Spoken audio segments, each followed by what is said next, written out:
El MUBIM invita a reflexionar sobre el paso del tiempo con una doble exposición de los fotógrafos Rafael de Luis Casademunt y Carlos Herrando. Dos viajes en direcciones opuestas que recorren el pasado y el presente de Valencia junto a imágenes que proyectan un futuro distópico protagonizado por las consecuencias del cambio climático. El origen de esta doble exposición viene dado un poco por la voluntad del MUBIM, de la dirección del MUBIM y de su jefe de exposiciones, Amador Griñó, que nos propuso, dentro del ciclo sobre el cambio climático que lleva realizando este museo, el montar esta exposición como un recorrido a través de la ciudad de Valencia durante el tiempo.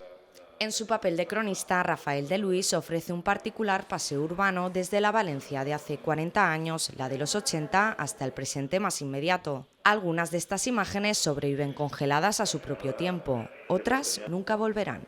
Vemos en las fotografías de los años 80 como es una ciudad, digamos, menos cosmopolita quizá, pero es una ciudad más humana, más transitable, más mirándose sobre sí misma, donde todavía la gente podía pasear por la calle sin empujones, como podemos ver en una imagen de la calle Ruzafa de 1985. Vamos a ver cómo a través del tiempo se ha ido degradando un poco esa ciudad hacia la turistificación y hacia el abandono de los comercios tradicionales, ¿no?, que han ido sufriendo una constante ruina.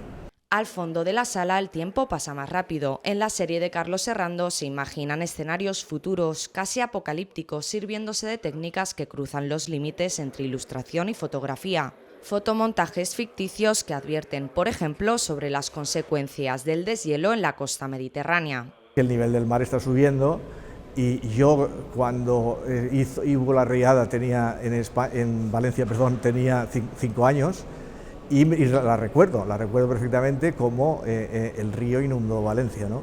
Entonces pues ahí está la plaza del Ayuntamiento, podría pasar eso y luego juego también al tema opuesto, que es la desertificación, o sea, la invasión del desierto en escenarios como Benidorm o como la propia ciudad. Futuros imperfectos y pasados que ya no están se miran ahora en este fascinante juego de espejos, una muestra que se podrá visitar en el MUBIM hasta finales de febrero de 2022.